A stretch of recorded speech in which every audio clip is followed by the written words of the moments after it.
الحمد للہ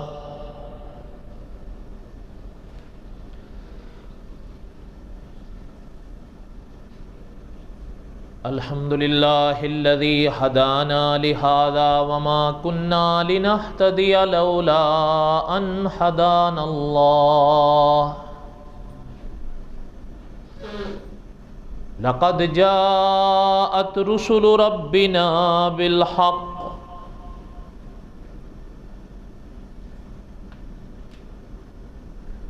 وَنُودُوا أَن تِلْكُمُ الْجَنَّةُ أُورِثْتُمُوهَا بِمَا كُنْتُمْ تَعْمَلُونَ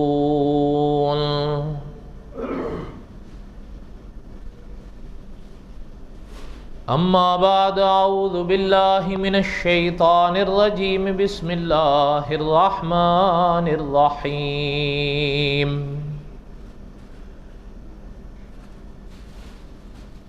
نحن نقص عليك أحسن القصص بما أوحينا إليك هذا القرآن وإن كنت من قبله لمن الغافلين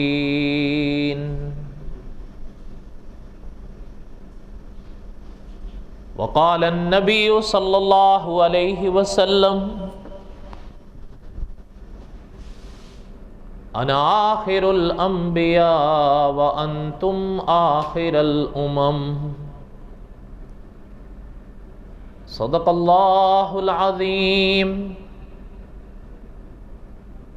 وصدق رسولہ النبی الکریم ونحن على ذلك لمن الشاہدین والشاکرین والحمد للہ رب العالمین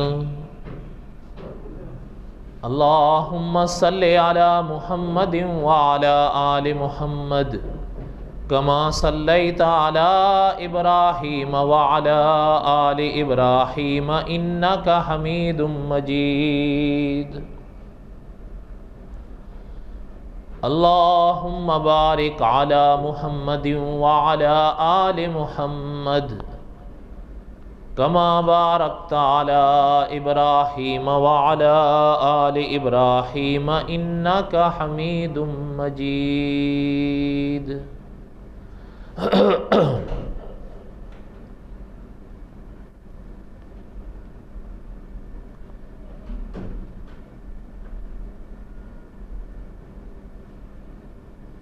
قصص الانبیاء علیہم الصلاۃ والسلام ہم پڑھ رہے تھے۔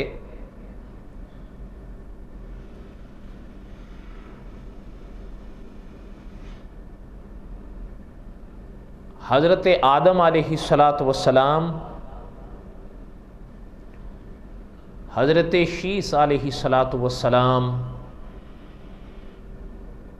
حضرت ادریس علیہ الصلاۃ والسلام اور حضرت نوح علیہ الصلاۃ والسلام، اور حضرت نوح علیہ الصلاۃ والسلام کے بعد حضرت ہود علیہ الصلاۃ والسلام کے کچھ واقعات ہم نے اپنی بساط تک پڑھے۔ گزشتہ سے پوستہ جمعہ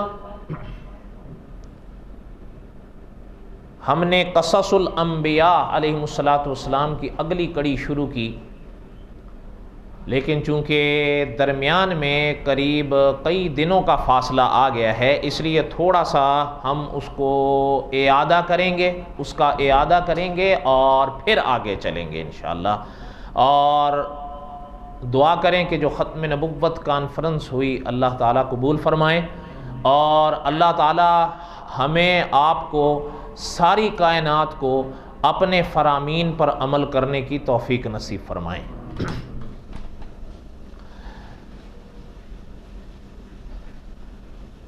حضرت ہود علیہ الصلاۃ والسلام کے بعد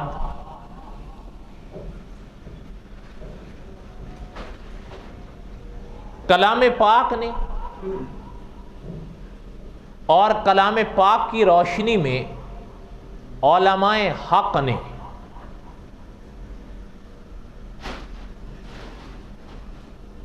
حضرت صالح علیہ السلام کا ذکر فرمایا ہے۔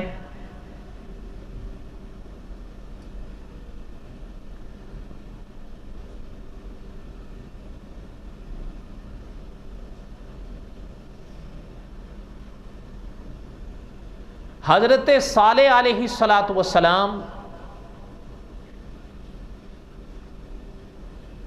ایک قوم کی طرف بھیجے گئے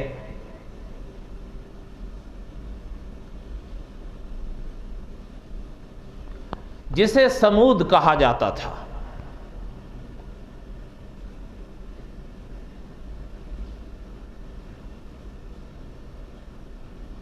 مولانا عبد الرحمن صاحب مظاہری اپنی کتاب میں لکھتے ہیں کہ زمانہ ان کا بہرحال حضرت ہود علیہ السلام کے بعد اور حضرت ابراہیم سے پہلے علیہ السلام۔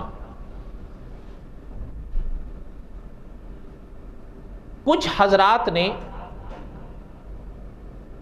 کسی قرینے کی وجہ سے حضرت عیسیٰ علیہ السلام سے پہلے لکھا ہے، لیکن علماء حق نے اور محققین نے اس کا رد کیا ہے، اختلاف کیا ہے کہ حضرت عیسیٰ علیہ السلام نہیں بلکہ ان کا زمانہ یعنی حضرت صالح علیہ السلام کا زمانہ حضرت ابراہیم سے بھی پہلے ہوا ہے، اور دلائل کے ساتھ۔ بہرحال ایک موٹی سی بات ذہن میں بٹھا لیں کہ حضرت ہود علیہ السلام کے بعد اور حضرت ابراہیم سے پہلے ہوئے ہیں سمود اور حضرت صالح علیہ السلام۔ پھر دوسری بحث ان کے بارے میں کی جاتی ہے کہ اس زمانے میں ان کا مقام کون سا تھا۔ مفتی محمد تقی عثمانی صاحب نے لکھا ہے کہ عرب اور شام کے درمیان میں ان کی وادی پڑتی تھی، اسے اس زمانے میں اور قرآن پاک نے کہا ہے وادی ہجر، اب کے دور میں اسے کہا جاتا ہے مدائن صالح۔ یہ جو آپ حضرات اگر پیچھے بیٹھے ہیں تھوڑا تھوڑا آگے آ جائیں تو زیادہ بات جچ جائے گی۔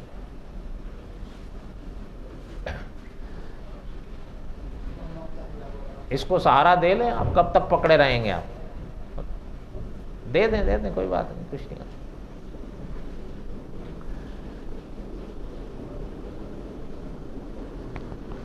درود شریف پڑھ لیں۔ اللہم صلی علی سیدنا و مولانا محمد وعلی آل سیدنا و مولانا محمد وبارک وسلم وصلی علیہ۔ اس زمانے میں اسے مدائن صالح کہا جاتا ہے۔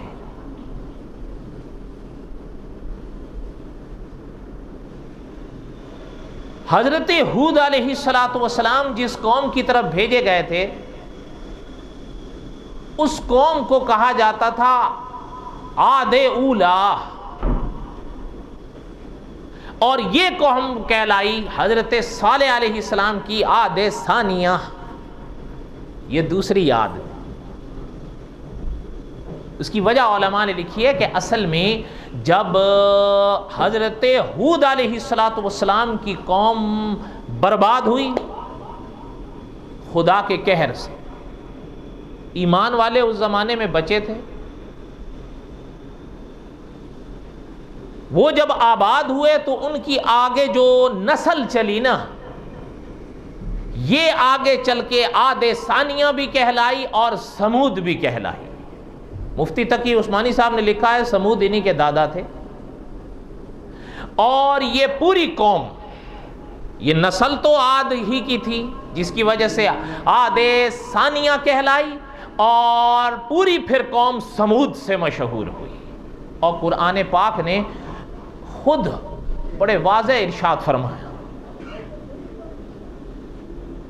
وَإِلَىٰ ثَمُودَ أَخَاهُمْ صَالِحًا، یہاں اللہ تعالیٰ نے انہیں سمود فرمایا ہے سا کے ساتھ۔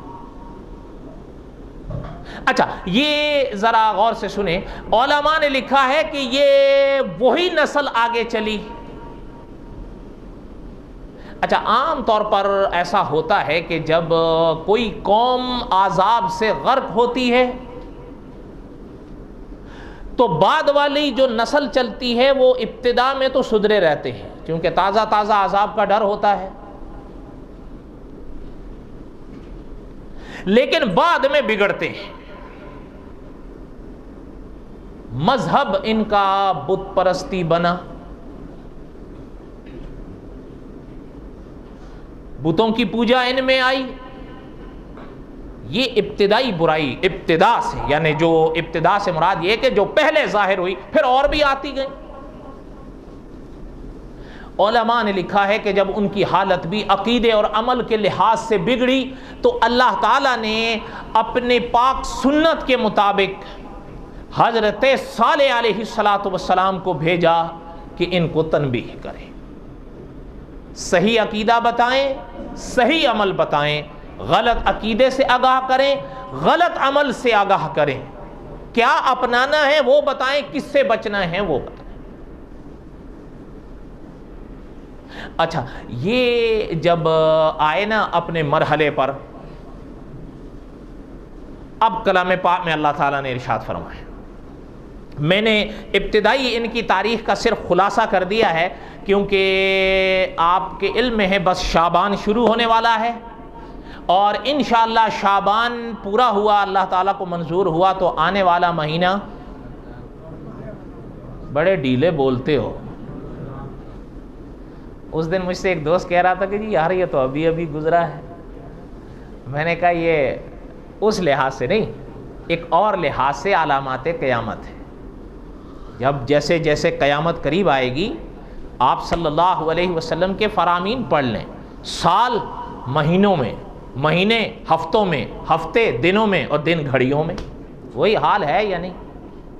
ایسا لگ رہا ہے جیسے ابھی کی گھڑی تھی کہ یہاں مولانا شاہ عالم صاحب دامت برکاتہم بیان کر رہے تھے اور ابھی میں بیٹھا ہوں۔ ایک کتاب ہے بڑی پرانی، اب تو شاید وہ واللہ عالم کہ ملے بھی یا نہیں، آخرت کی کہانی۔ کیا نام ہے؟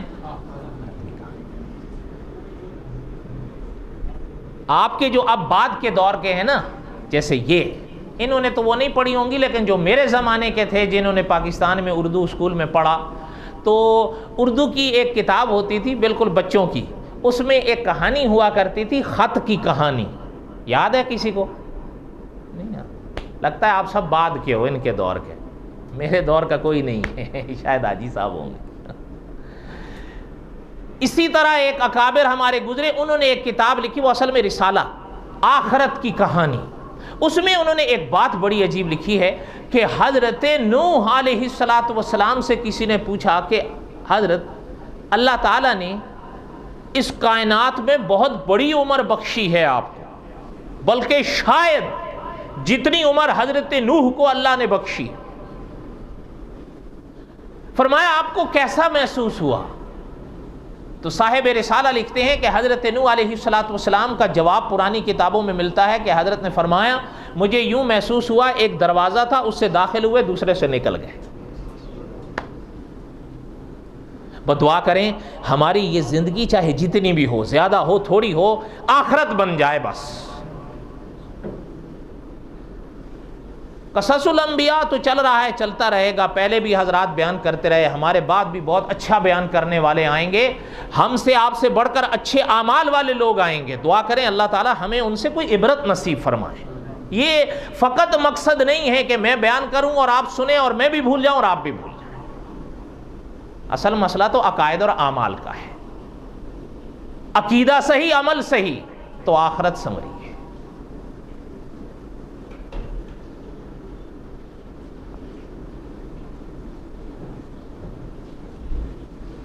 حضرت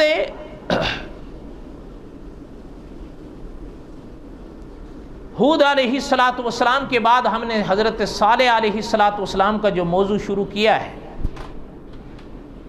میرا ارادہ یہ ہے کہ 2 جمعوں میں ہم اس کو پورا کر دیں اپنی بساط تک، اس لیے کہ جو میں عرض کر رہا تھا انشاءاللہ شعبان کے بعد آنے والا مہینہ ماہ رمضان، مل کے کہیے ماہ، یہ علماء نے لکھا ہے اس مہینے کو فقط رمضان نہ کہا کرو۔ آپ کہیں گے یہ کیا بات ہے؟ علماء نے دلیل لکھی ہے، اللہ تعالیٰ نے کلام پاک میں جب اس مہینے کا ذکر فرمایا شہر رمضان، تو پھر آپ کو اور ہمیں بھی چاہیے کہ کیا کہیں، رمضان یا ماہ؟ اچھا دوسری اصلاح بھی کر لیں، رمضان نہیں رمضان، ماہ رمضان، میم پر مستقل زبر ہے، جزم نہیں ہے۔ اگر را اور میم پر جزم ہوتی پھر رمضان ہوتا، لیکن را پر بھی زبر ہے اور میم پر بھی زبر ہے، تو کیا پڑھیں گے، ماہ رمضان یا ماہ رمضان؟ چلیں یہ باتیں تو انشاءاللہ اپنے موقع پر آئیں گی۔ میرا ارادہ یہ ہے کہ ہم شعبان کے آخر تک جہاں تک قصص الانبیاء چلا سکیں چلیں گے، پھر انشاءاللہ ماہ رمضان میں ہم ماہ رمضان کے موضوعات پر چلیں گے، چاہے تراویح پر ہو چاہے روزوں پر ہو انشاءاللہ، اور پھر اگر اللہ تعالیٰ نے زندگی دی اور عید الفطر کے بعد جمعہ میسر آئے تو انشاءاللہ پھر ہم واپس قصص الانبیاء شروع کریں گے، اور اگر ایسا ہوا تو اللہ تعالیٰ کو اگر منظور ہو ایسا ہوا تو ہمارے قصص الانبیاء کا یہ سفر بظاہر 2 سال پر مشتمل ہو جائے گا۔ ویسے یہ ہمارے ارادے ہیں، وہ کیا کہتے ہیں کہ کیا فائدہ فکر بیش و کم سے ہوگا، ہم کیا ہیں کہ کوئی کام ہم سے ہوگا، جو کچھ ہوا ہے کرم سے اس کے، جو کچھ ہوگا اس کے کرم سے ہوگا۔ تو بہرحال میں عرض یہ کر رہا تھا کہ حضرت صالح علیہ السلام آئے قوم سمود کے پاس، وَإِلَىٰ ثَمُودَ أَخَاهُمْ صَالِحًا، اللہ تعالیٰ نے حضرت صالح علیہ السلام کو سمود کا بھائی کہا ہے، انہی کی قوم تھی، انہی کی قوم میں سے تھے۔ اب جب سامنے آئے تو بتوں کے جو رنگ ڈھنگ اور ان لوگوں کے جو طور طریقے حضرت نے دیکھے تو حضرت نے سمجھایا، وَإِلَىٰ ثَمُودَ أَخَاهُمْ صَالِحًا قَالَ يَا قَوْمِ اعْبُدُوا اللَّهَ مَا لَكُم مِّنْ إِلَٰهٍ غَيْرُهُ۔ اب پہلے عقیدہ پیغمبر نے سکھایا ہے کہ اللہ ایک ہی ہے، اس کے سوا کوئی نہیں۔ اور ان آیات کی تفسیر میں علماء نے اپنے موقع پر ایک مسئلہ سمجھایا ہے، یہ یاد رکھیے گا، جیسے اللہ تعالیٰ اپنی ذات کے لحاظ سے وحدہ لا شریک ہیں، ویسے ہی اللہ تعالیٰ اپنی صفات کے لحاظ سے بھی وحدہ لا شریک ہیں۔ مناظر اسلام مولانا محمد امین اکاڑوی رحمۃ اللہ علیہ اس کا معنی یوں سمجھایا کرتے تھے کہ جیسے اللہ کا کلام بے مثال، نہ اس کے کلام جیسا کلام کوئی کر سکے، ویسے ہی اس کے کام جیسا کام بھی کوئی نہ کر سکے۔ جو کام اللہ نے کیے ہیں کوئی اور کر سکتا ہے؟ سوال ہی پیدا نہیں ہوتا۔ جیسے ابھی ہمارے ہاں آئے تھے نا اپنا مولانا محمد الیاس گمن صاحب، تو جامع مسجد کولون میں جو رجب کی رات کو ان کا بیان تھا، اس میں بڑا عجب پیغام تھا ان کا کہ جو کام خدا کر سکتا ہے کوئی اور کر نہیں سکتا۔ اللہ تو اللہ ہے۔ اب حضرت صالح علیہ السلام نے سمجھا، اچھا کو قوم دیکھنے لگی، یہ عجیب بات ہے، مخالفت بھی کرنے شروع کیے، لیکن ذرا پہلے کیا ہوا ذرا اس کو سنیں۔ حضرت صالح علیہ السلام نے ان کو سمجھایا کہ یاد کرو کچھ، عاد کے بعد خدا تمہیں لائے۔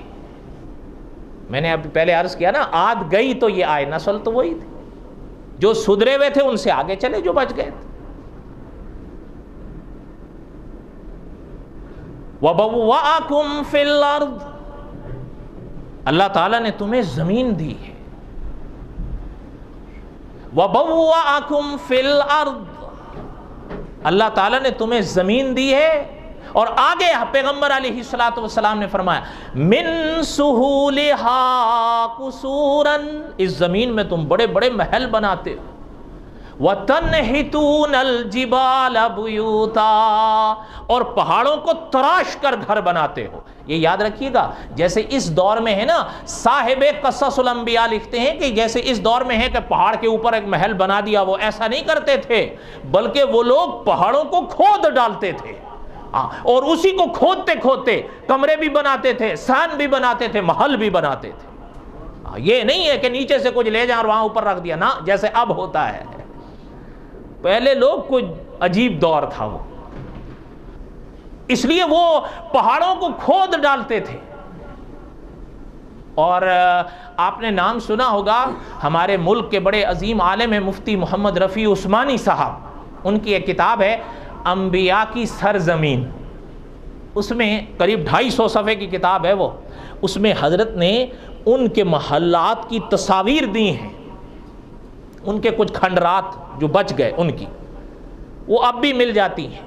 اور علماء نے بھی لکھا ہے کہ وہاں ان کی بستیوں سے ایک زمانے میں آپ صلی اللہ علیہ وسلم گزرے، صحابہ گزرے، آپ صلی اللہ علیہ وسلم نے صحابہ کو ان کی راہیں دکھائیں. بعد کے زمانے میں بھی جب لوگ آئے اور وہاں سے گزرے، ان کے محلات کے کھنڈرات آج بھی نظر آتے ہیں اور وہ عبرت کی جا ہے. اچھا، اب پیغمبر علیہ السلام نے جب ان کو سمجھایا، فرمایا کہ اللہ تعالیٰ کی دی ہوئی زمین پر تم گھر بناتے ہو، وَتَنْحِتُونَ الْجِبَالَ بُيُوتًا، اس کے پہاڑوں کو تراش کر تم محل بناتے ہو. فَاذْكُرُوا آلَاءَ اللَّهِ، اب پیغمبر نے یہ، اچھا ایک چیز ذہن میں رکھیں، یہ خدا کے نبیوں کا اسلوب ہے، پہلے بھی رہا اور خدا کے آخری نبی پر بھی رہا. کیا؟ خدا کی نعمتیں خدا کے بندوں کو یاد دلائیں گے. آپ اور ہم خدا کی نعمتوں کو گن سکتے ہیں، دھیان نہ دیں ایک الگ بات ہے، لیکن حضرت صالح علیہ السلام نے بھی ان کو یہی یاد کرایا، فَاذْكُرُوا آلَاءَ اللَّهِ، خدا کی نعمتوں کو یاد کرو. تذکیر بالنعمت کی ہے پیغمبر نے. اور اگر آپ آخری پیغمبر کے اس جو پاک پیغمبر کے پاک دل پر جو خدا کا آخری کلام اترا ہے اس پر غور کریں تو میں نے ابھی عرض کیا نا کہ یہ خدا کے نبیوں کا اسلوب رہا ہے کہ خدا کے نبیوں نے خدا کے بندوں کو خدا کی نعمتیں یاد دلائی ہیں. غور کرو. وَلَكُمْ فِيهَا جَمَالٌ، یہ قرآن پاک میں، یہ سورۃ نحل میں، حِينَ تُرِيحُونَ وَحِينَ تَسْرَحُونَ، قرآن تو قرآن ہے. وَالْخَيْلَ وَالْبِغَالَ وَالْحَمِيرَ لِتَرْكَبُوهَا وَزِينَةً وَيَخْلُقُ مَا لَا تَعْلَمُونَ. ذرا علماء نے جو دعوت فکر دی ہے اس پر غور کریں. اللہ نے فرمایا وَالْخَيْلَ، ہم نے گھوڑے بنائے، وَالْحَمِيرَ، ہم نے گدھے بنائے، وَالْخَيْلَ وَالْبِغَالَ، ہم نے خچر بنائے، وَالْحَمِيرَ، ہم نے گدھے بنائے، لِتَرْكَبُوهَا وَزِينَةً. پہلے تینوں کے مقامات پر اللہ تعالیٰ ماضی کے صیغے لائے ہیں. ہم نے گھوڑے بنائے، خچر بنائے، گدھے بنائے. آگے فرمایا وَيَخْلُقُ مَا لَا تَعْلَمُونَ، یہاں صیغہ استقبال کا لائے ہیں کہ تمہاری سواری کے لیے ایسی ایسی چیزیں بنائیں گے جو تم ابھی نہیں جانتے ہو وہ کیا کیا ہوں. وَعَلَامَاتٍ وَبِالنَّجْمِ هُمْ يَهْتَدُونَ، یہ خدا کی نشانیاں ہیں کہ خدا کو سمجھو. فَاذْكُرُوا آلَاءَ اللَّهِ، خدا کی نعمتوں کو یاد کرو. وَلَا تَعْثَوْا فِي الْأَرْضِ مُفْسِدِينَ، اور خدا کی زمین میں فساد مت مچاؤ. وہ سن رہے بگڑ گئے وہ. اچھا یہ تھوڑا سا یاد کریے گا جو مورخ اسلام مرحوم نے لکھا ہے کہ کبھی قوم نماز کی دعوت پر نہیں بگڑی ہے انبیاء سے، کبھی بھی قوم پیغمبر سے روزے کی دعوت پہ نہیں بگڑی ہے، سوال ہی نہیں پیدا ہوتا. لیکن بگڑی تب ہے قوم جب پیغمبر نے عقیدہ سمجھایا ہے تو قوم بگڑی ہے. آپ دور کیوں جانتے ہیں؟ آپ صلی اللہ علیہ وسلم کی زندگی کے باب اٹھا کر دیکھیں. آپ صلی اللہ علیہ وسلم نے جب مکہ مکرمہ میں مکے والوں سے فرمایا تھا قولوا لا الہ الا اللہ، مانے تھے؟ اس سے پہلے کے حالات پڑھ لیں. جہاں حضور آ جاتے تھے صلی اللہ علیہ وسلم وہ قدموں میں آنکھیں بچھاتے تھے. لیکن جس وقت پیغمبر نے فرمایا قولوا لا الہ الا اللہ، پہلا پتھر اپنے خون نے مارا ہے. کیوں؟ پتہ چلتا ہے عقیدے میں کوئی بات تو ہے. ورنہ آج بھی آپ دیکھیں اگر کوئی ہمیں بلاتا ہے یا ہمارے پاس آتے ہیں، ہمارے بیانات سننے کے بعد بھی نصیحتیں وصیتیں کرتے ہیں کہ جی آپ بس ذرا نرم نرم نماز پہ بیان کر دو، روزے پہ کر دو، تبلیغ پہ کر دو، چلے پہ کر دو، ساتھ جو ہے وہ اگر جمعراتیں ہو جائیں تو اور بہتر ہے، چلا ہو جائے اور بہتر ہے، بلکہ ساتھ میں چلیسواں بھی ہو جائے تو اور زیادہ اچھا رہے گا، جو نہیں آتے وہ بھی آ جائیں گے۔ اچھا جی، اور جو عقیدہ کا نہیں، عقیدے کو تو یہاں بیان ہی نہیں کرنا ہے نا جی، اس سے امت بڑھتی ہے، تفرقہ پھیلتا ہے، اختلافات ہوتے ہیں، سارے اپنے بھائی ہیں، مل جل کے رہو، یہ ٹھیک ہے؟ اور بتاؤ تو صحیح، دل سے بتانا، دیکھو عبادت گاہ میں بیٹھے ہو۔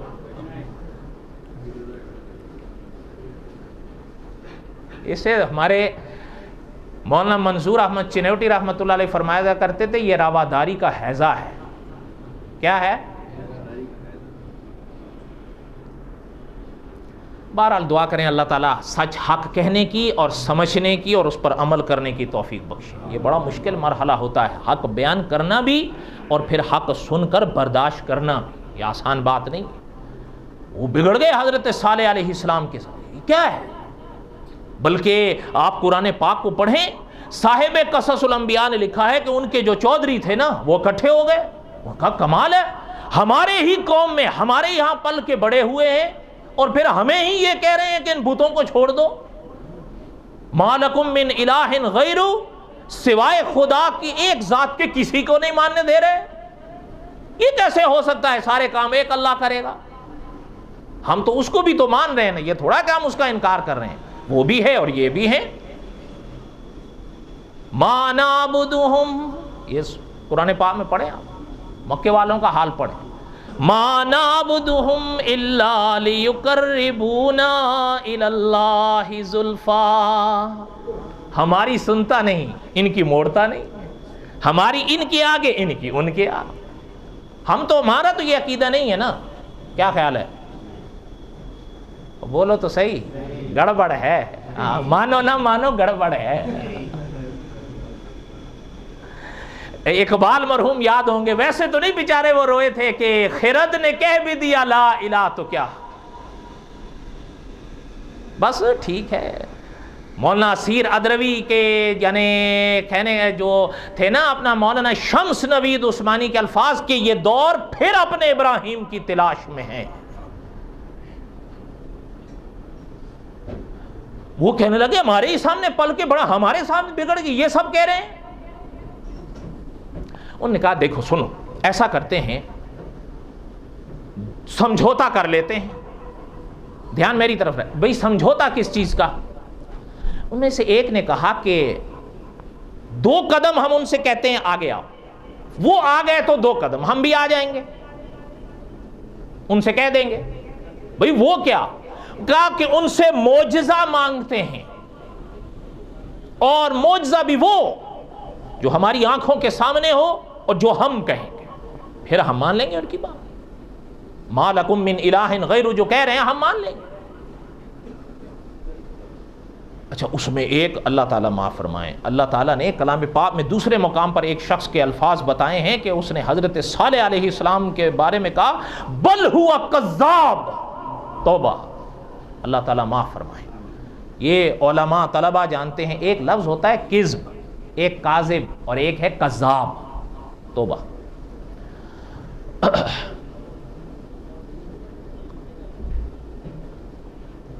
پیغمبروں کے حوصلے بڑے ہوتے ہیں، ان جیسے حوصلے کسی کے نہیں۔ انہوں نے کہا کہ آؤ، وہ سارے جم اکٹھا ہو گئے، حضرت صالح کے پاس آ گئے۔ انہوں نے کہا میری بات سنو، ہم آپ سے سمجھوتا کرنے آئے ہیں، اور خدا کے نبی با اخلاق تو ہوتے ہیں، اس میں تو کوئی شک نہیں۔ فرمایا کیا بات ہے؟ کہنے لگے سمجھوتا یہ ہے کہ جو ہم آپ سے مطالبہ کریں گے وہ پورا کر کے دکھانا ہوگا، اگر آپ وہ دکھا دیں گے جیسے ہم کہیں گے، پھر آپ آگے گویا 2 قدم تو پھر ہم بھی آئیں گے 2 قدم، پھر ہم آپ کی بات مان لیں۔ بات سمجھ آ رہی ہے ان کی؟ نہیں آ رہی ہے؟ وہ بولو تو صحیح۔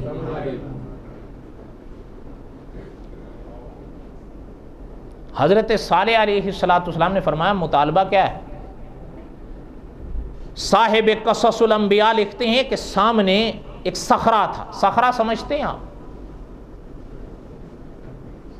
سوچ لو بھائی. نہیں یار آپ لوگ کہاں اردو پڑھتے رہے ہو؟ میں یہاں پڑھا ہوں اردو پاکستان میں ابتدائی، پھر یہاں. آپ لوگ کہاں پڑھے ہو؟ بڑی عجیب بات ہے.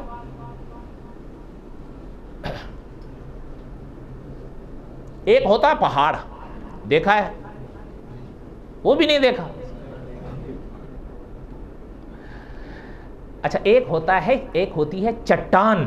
سنا ہے یہ لفظ یا نہیں سنا ہے؟ چٹان، اسی کو صخرہ کہتے ہیں. آپ سمجھ آئی یا نہیں آئی؟ اچھا انہوں نے، چلے میں پھر آسان کر دیتا ہوں، چٹان اس کی طرف اشارہ کیا. پیغمبر دیکھنے لگے کہ چٹان کی طرف اشارہ کریں، کہنے لگے اس کے اندر سے اونٹنی نکلے. کیا نکلے؟ اونٹنی نکلے، تب مانیں گے. اب پیغمبر علیہ السلام اس کا چہرہ دیکھنے لگے کہ یہ کیا کہہ رہا ہے. اچھا جیسے ہی پہلے کی بات ختم ہوئی، صاحب قصص الانبیاء لکھتے ہیں دوسرا قریب آیا کہ ٹھہریں حضرت، صرف اونٹنی نہ، اونٹنی آئے بھی وہ سرخ رنگ کی، اگر کالے یا کسی اور رنگ میں ہوگی تو نہیں مانوں گا. اب اچھا پھر ایک اور آ گیا پیچھے سے، وہ کہنے لگا سنیں حضرت ابھی نہیں، ذرا ایک بات میری بھی سن لیں. یہ چودھری ہیں بھائی. کون ہے؟ آپ کہیں گے یہ غلط ترجمہ کر رہا، آپ پڑھ لو. وہ کہنے لگے کہ بھائی کوئی بات نہیں، دھیان میری طرف دیں. تیسرا آ گیا، کہنے لگا کہ اونٹنی آئے، اونٹنی بھی ہو، دوسرے نے کہا سرخ رنگ کی ہو، تیسرے نے کہا کہ موٹی تازی ہو، اگر ذرا بھی دبلی پتلی ہو نہیں مانوں گا. اچھا ایک اور چوتھا بھی آگے آ گیا. پہلے کا مطالبہ کیا تھا؟ اونٹنی، دوسرے کا سرخ رنگ، تیسرے کا موٹی تازی. اچھا چوتھا آ گیا، انہوں نے کہا حضرت میری بات بھی سن لیں. حضرت صالح علیہ السلام نے اس کا چہرہ دیکھا، کہنے لگا صرف نہ یہ کہ اونٹنی ہو، سرخ ہو، موٹی ہو، بلکہ 10 ماہ کی حاملہ بھی ہو تب مانوں. اچھا یہ ہو سکتا ہے آپ نہ مانے، 10 ماہ کی حاملہ، کتنے ماہ کی؟ مل کے ایک بار زور سے کہو کتنے ماہ کی؟ مرزا غلام احمد قادیانی کے بقول اس کو حمل ہوا تھا، وہ بھی 10 ماہ. کتنا؟ آپ نہیں مانو گے، کشتی نوح پڑھ لو، نہ ہو تو میں دکھا دوں گا. کتنا؟ ویسے عام طور پر خواتین کا 9 ماہ، لیکن وہ کہتا ہے 10 ماہ. کتنا؟ ہاں وہ ویسے ابن مریم نہیں بنا ہے، یہ پاپڑ بیلنے پڑے اس کو تبھی ابن مریم بنا ہے. کیسے بنے گا ورنہ ابن مریم؟ دعا کریں اللہ تعالیٰ ہدایت بخشے. مجھے تو حیرانگی ان لوگوں پر ہوتے ہیں جب علماء حق کے وہ تقاریر سنتے ہیں اور کہتے ہیں علماء کی بات عقل کے خلاف ہے. یہ بات عقل کے مطابق ہے؟ آپ بتاؤ، 10 ماہ کا اس کا جو حمل ہے وہ عقل کے مطابق ہے؟ یہاں عقل کو کہاں رکھ دیتے ہو؟ وہ خالی علماء کے لیے سنبھال کے رکھی ہوئی ہے. یہ ہنس رہے ہیں، خیر چھوڑیں، اب اتنا آپ لوگ بیٹھو گے نہیں. اب حضرت صالح علیہ السلام نے ان کا دیکھا. مطالبے سمجھ میں آئے کتنے؟ معجزہ تو ایک مانگا لیکن ساتھ میں کڑیاں کتنی لگا دی ہیں، شرطیں لگا رہے ہیں. اور آپ حیران ہوں گے صاحب قصص الانبیاء نے اس مرحلے پر لکھا ہے کہ علماء نے لکھا ہے کہ آپ صلی اللہ علیہ وسلم سے پہلے جتنی قوموں کی تاریخ ملتی ہے وہ غدار قسم کی تھی. ایمان والوں کی بات نہیں، دوسروں کی بات ہو رہی ہے. لیکن آگے ہی علماء نے لکھا ہے شان ہے اللہ کی، جب آپ صلی اللہ علیہ وسلم اس دنیا میں پیدا ہوئے قوم بڑی مخلص ہے، لیڈر رہنما صحیح نہیں ملتے. یہ علماء کے الفاظ صحیح ہیں یا غلط ہیں؟ ڈھیلے سے بولے ہو ایک دو، باقی میرے حال میں متفق نہیں. چلو بہرحال ان کو شاید رہنما صحیح ملے ہوں. ویسے صاحب قصص الانبیاء نے بھی لکھا ہے، حیران ہوتے ہیں کہ ایسی، یہ نہیں واللہ طنز کی بات نہیں، یہ صاف حضرت نے لکھا ہے کہ اس قوم کا آپ حال دیکھیں، احرام باندھ کر اگر کعبے کے سامنے بھی آ جائیں، یا رب البیت یا رب البیت یا رب البیت، امام کعبہ کے پیچھے رو رو رو رو کے نڈھال ہو جائیں گے. اٹھا کے داتا دربار پہ لے آؤ لاہور، وہاں بھی رو رہے ہیں، آنسو بہ رہے ہیں. شیخ سدیس کی تلاوت سنیں گے آنسو نہیں رکیں گے، قوالی سنیں گے وہاں بھی مست ہو جائیں گے، وضو کر لو. کیا بس ٹھیک ہے ادھر بھی اور ادھر بھی، یہ نہیں. ڈل مل نہیں، عقیدہ صحیح ہونا چاہیے، عقیدے میں کوئی جھول نہ ہو۔